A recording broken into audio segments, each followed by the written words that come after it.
1%. C'est le taux de la population française qui détient un doctorat. Pas un doctorat médecin, je soigne des gens, mais bien un PhD, donc en recherche. En sciences de gestion, c'est environ 300 thèses soutenues par an, et en comptabilité finance, une soixantaine. En 2023, j'ai fait partie de cette soixantaine de thèses en comptabilité finance.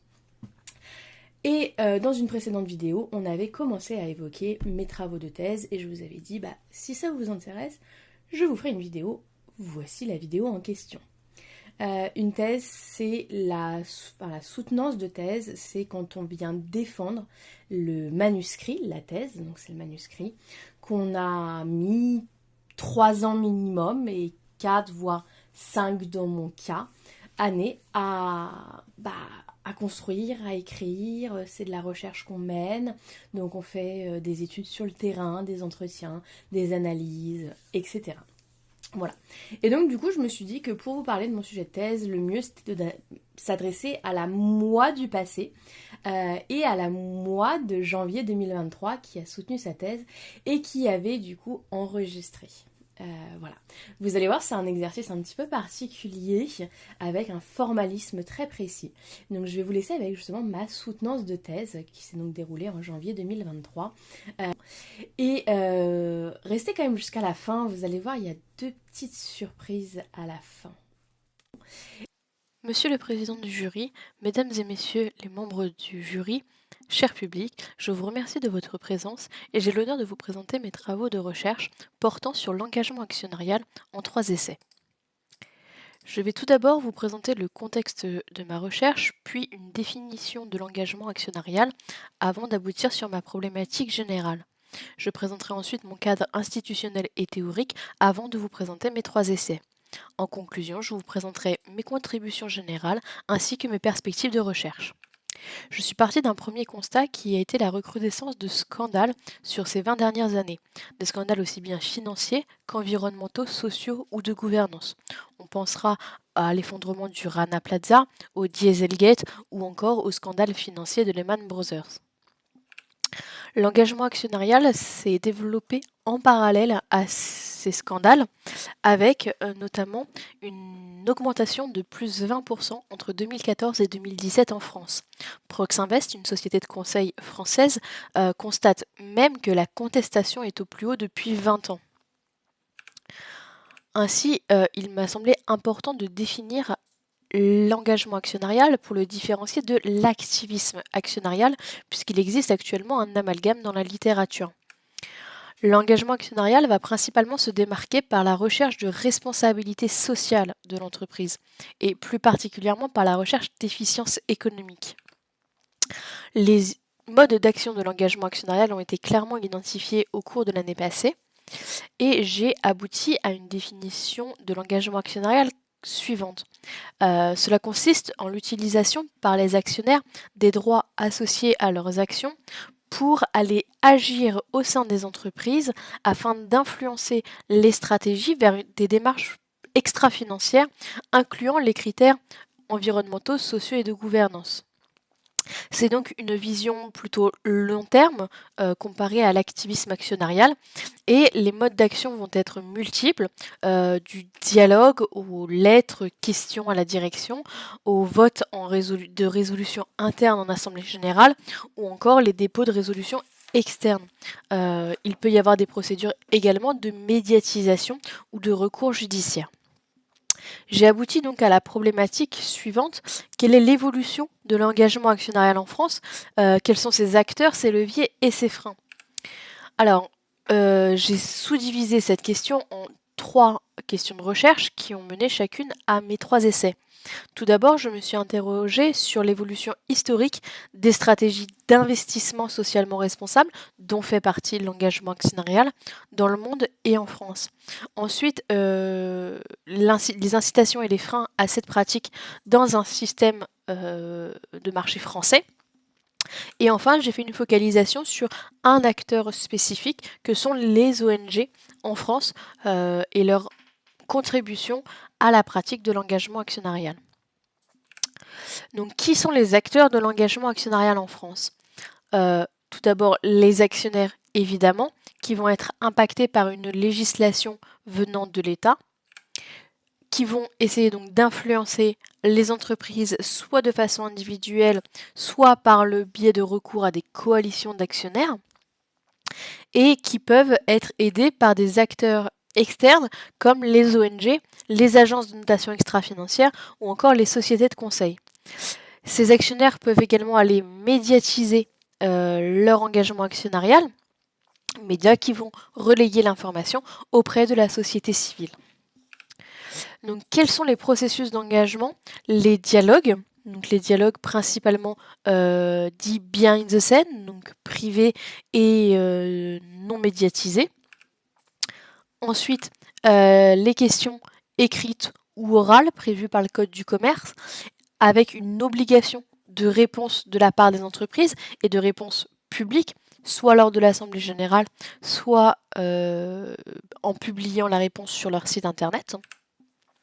Enfin, ensuite, les votes, donc les votes des résolutions internes en Assemblée générale, et on constate une augmentation de l'utilisation de ce droit de vote avec un niveau proche de 80% en France. Les résolutions externes, il faut savoir que les résolutions externes nécessitent pour être déposées la détention de 5% du capital de l'entreprise en France. À titre de comparaison, ce seuil est inférieur dans la plupart des autres pays. Par exemple, aux États-Unis, il suffit de disposer de 2 000 € d'actions, quand dans les pays scandinaves, il suffit d'une seule action. D'où un fort recours aux coalitions d'actionnaires. Et enfin, comme je le disais, la médiatisation ou le recours judiciaire. Cette recherche s'inscrit à la rencontre de deux cadres théoriques que sont la théorie des contrats et les théories partenariales. Donc, principalement, nous allons retrouver la théorie de l'agence pour tout ce qui va concerner la notion de contrôle et de nécessité de contrôle du dirigeant par les actionnaires, mais également par les coûts que cela induit sur les actionnaires. Et également la notion d'asymétrie d'information, puisque le dirigeant va avoir les informations de façon privilégiée en amont des actionnaires. Hirschman vient énoncer les trois possibilités qu'ont les actionnaires. Ces trois possibilités sont donc la sortie du capital de l'entreprise en cas de mécontentement, qui correspond plutôt à une stratégie donc d'exclusion. L'utilisation de la voix, ce qui rentre dans le cadre de l'engagement actionnarial, ou encore la démonstration d'une forme de loyauté en se taisant particulièrement. Ensuite, la théorie des parties prenantes de Freeman est également engagée puisque l'actionnaire est l'une des parties prenantes de l'organisation. Et enfin, la théorie néo-institutionnelle, puisqu'on retrouve les trois processus décrits par cette théorie. Le processus coercitif, puisque l'engagement actionnarial s'inclut bien dans un cadre réglementaire propre au contexte français en l'occurrence. Des processus normatifs et mimétiques également, avec les codes de bonne conduite, de bonnes pratiques ou l'imitation des pratiques des concurrents ou des autres investisseurs autour de soi. Alors, mon premier essai s'intéresse donc à l'étude historique et la naissance de l'engagement actionnarial. C'est une étude qualitative sur sources secondaires, avec l'étude en premier lieu d'articles académiques portant principalement sur la notion de religion, d'investissement socialement responsable et l'activisme des actionnaires minoritaires en France. Ces articles académiques ont été complétés par des entretiens, des lectures d'ouvrages généralistes, des lectures d'articles de presse ou encore de reportages divers. Les résultats de cet article sont les suivants. Tout d'abord, j'ai pu mettre en évidence un lien fort entre la RSE, donc responsabilité sociale des entreprises, l'investissement socialement responsable, l'ISR, et les critères ESG, donc environnementaux, sociaux et de gouvernance, avec en réunion de ces trois notions-là, au centre se situe justement l'engagement actionnarial. Ensuite, j'ai pu mettre en évidence la chronologie du développement de l'ISR et de l'engagement actionnarial dans le monde et en France, avec donc des racines que l'on retrouve dans les fondements religieux, donc notamment dans les églises catholiques ou encore dans le mouvement protestant avec les Quakers aux États-Unis, puis une émancipation progressive de ces préoccupations religieuses et morales, avec un développement dans le XXe siècle, aux États-Unis avec le Pioneer Funds, puis avec les mouvements sociaux pour la paix dans les années 70. Et en France, on trouve le premier fonds qui est le fonds Nouvelle Stratégie en 1983, qui a les mêmes racines et préoccupations religieuses puisqu'il a été fondé par sœur Nicole Rey.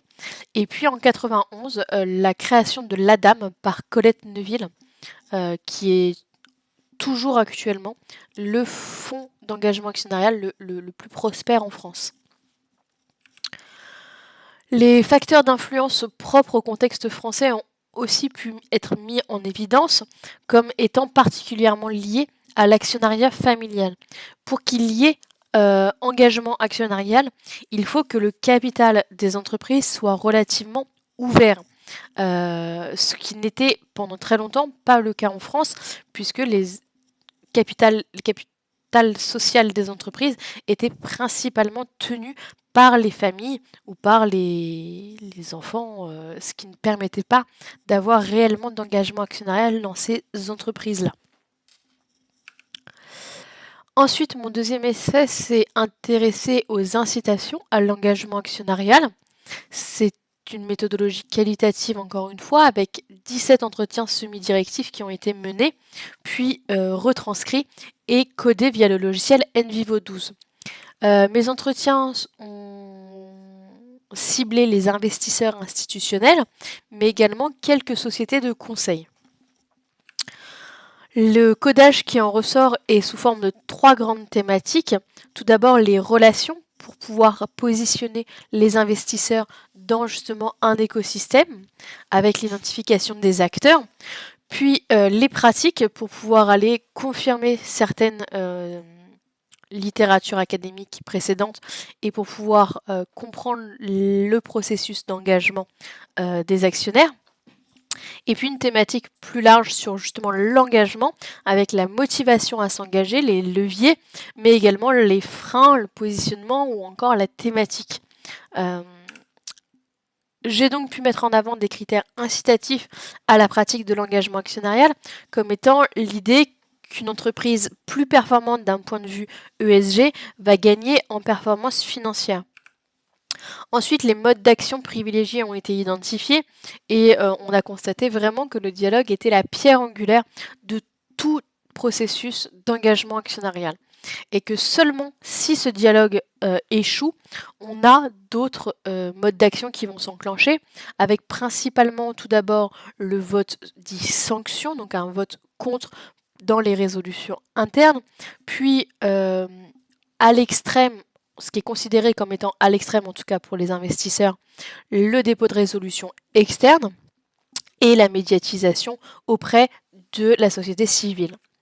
Les freins et leviers ont été identifiés comme étant, pour les freins principalement liés au coût, un coût très fort de l'engagement, aussi bien en termes financiers qu'en termes humains, pour la nécessité de compétences, de temps de recherche, etc. Et ce qui a été identifié comme étant une possible remédiation à ce coût, en tout cas un étalement de ce coût, ça a été le recours à des alliances ou des coalitions. Également, le rôle des labels ISR a été identifié comme pouvant être facilitateur du travail de recherche mené par les investisseurs. La législation française est également pointée comme étant fortement impactante puisque le seuil de dépôt de résolution est assez contraignant. Durant cette étude, j'ai également donc pu mettre en évidence le processus d'engagement. Donc, en travail préliminaire, il y a à chaque fois la recherche, donc recherche aussi bien d'une cible, mais que des pistes d'amélioration au sein de cette entreprise, et puis la prise de participation. Et une fois que cette prise de participation est réalisée, un dialogue qui va s'engager avec l'entreprise, Là, il y aura deux possibilités. Soit il y a un accord entre le dirigeant et l'actionnaire sur les points qui sont soulevés par l'actionnaire. Et dans ce cas-là, en conclusion, il y aura un travail collaboratif qui va être mené et qui se terminera par la sortie de l'investisseur de l'entreprise, du capital. Soit il y a un désaccord. Lorsqu'il y a désaccord, deux sources de désaccord peuvent être identifiées. Tout d'abord, ça peut être une erreur de la part de l'actionnaire, de par justement cette asymétrie d'information dont on a déjà un peu parlé. C'est le cas dans un exemple qui nous a été énoncé, où l'investisseur avait identifié un recul de la parité au sein du conseil, mais après discussion, après dialogue avec l'entreprise, ils ont constaté que ce recul était totalement indépendant de la volonté de la société, et que la société justement était en train de remédier à ce souci. Dans ce cas, l'investisseur a reconnu son erreur et n'a pas poursuivi plus de démarches. Toutefois, il arrive dans certains cas, environ 1% selon les investisseurs, mais je n'ai pas de données précises là-dessus, qu'il y ait un désaccord qui va persister. Dans ce cas, il y aura des procédures plus engageantes comme celles énoncées précédemment. Ma dernière étude s'est donc intéressée sur le rôle des ONG dans la pratique de l'engagement actionnarial en France. Alors pourquoi les ONG? Il y a eu deux raisons à cela. Tout d'abord, c'était un acteur qui a été énoncé de nombreuses fois par les investisseurs de la deuxième étude, avec pourtant assez peu d'informations et d'articles dans la littérature académique. Et ensuite, le contexte aussi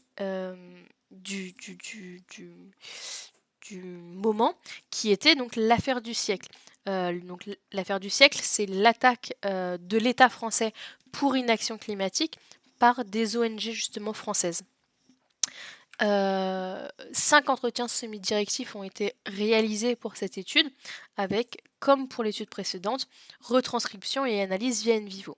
Je me suis concentrée donc sur justement les ONG de l'affaire du siècle, avec une seule qui n'a pas pu être interrogée, car elle n'a pas répondu à mes sollicitations. 4 thématiques sont ressorties de cette étude.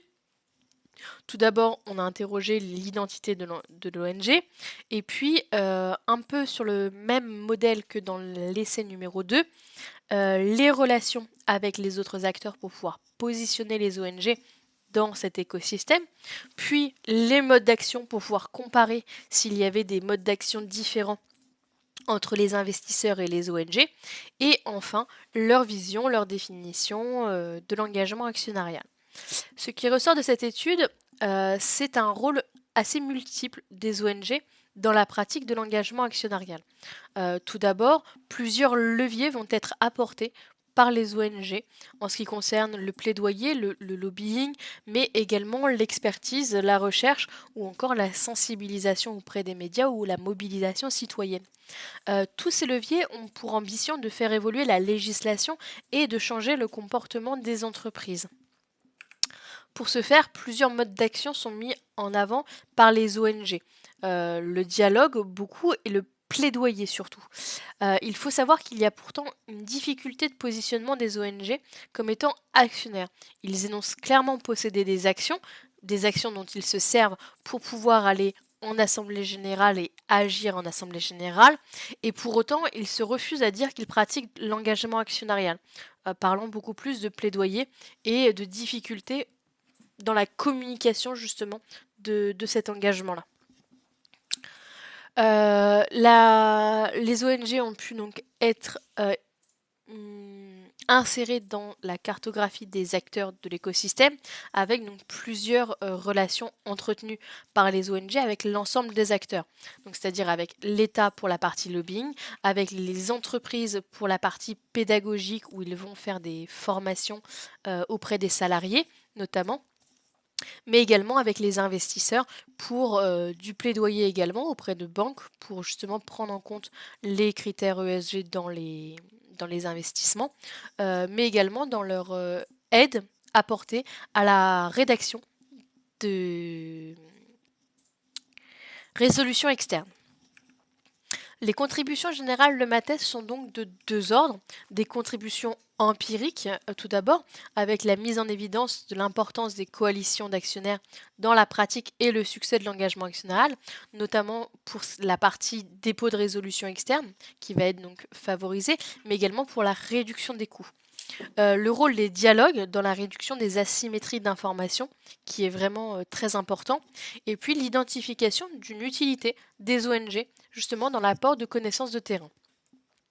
En termes de contribution théorique, j'ai pu proposer une définition précise de l'engagement actionnarial, identifier le processus de l'engagement actionnarial comme il est actuellement pratiqué par les acteurs français, répertorier et créer une petite carte des acteurs avec leurs liens et leur rôle dans ce processus, identifier les modes d'action et la vision qu'ont les investisseurs de ces modes d'action-là, positionner l'engagement actionnarial également dans un courant de théorie, et puis intégrer celui-ci dans un contexte réglementaire et législatif impactant qui est le contexte français.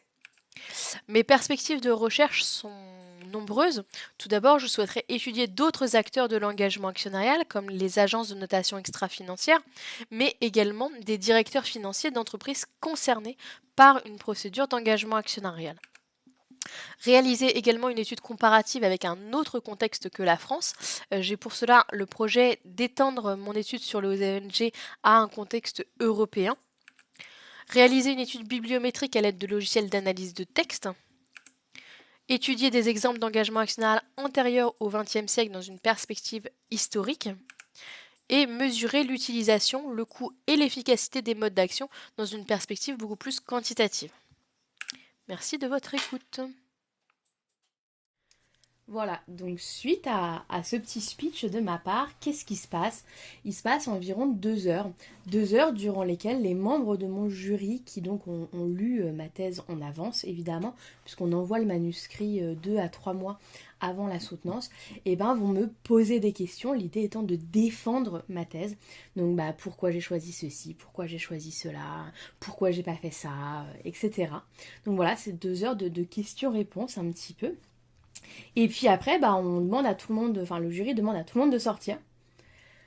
Et donc je sors, et puis on attend, parce qu'ils sont en train de délibérer.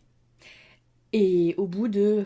moi ça m'a paru interminable à ce moment-là, mais au bout je pense de 5 minutes, ça devait être à peine 5 minutes en vrai, mais moi ça m'a paru super long. Et bien on rentre, et voilà ce qu'ils annoncent. Alors, Madame Caroline Loer-Blaine, après délibération du jury, ce dernier a retenu votre thèse au sein de l'Université de Bretagne Sud et vous délivre donc le grade de docteur en sciences de gestion, sans mention, puisque l'Université de Bretagne Sud ne délivre plus de mention comme beaucoup d'universités françaises aujourd'hui. Voilà, on peut vous applaudir. Et c'est pas encore fini, parce que même si je suis pas that kind of doctor, même si je suis pas médecin, on a un serment à prêter. Et ce n'est pas le serment d'Hippocrate, évidemment.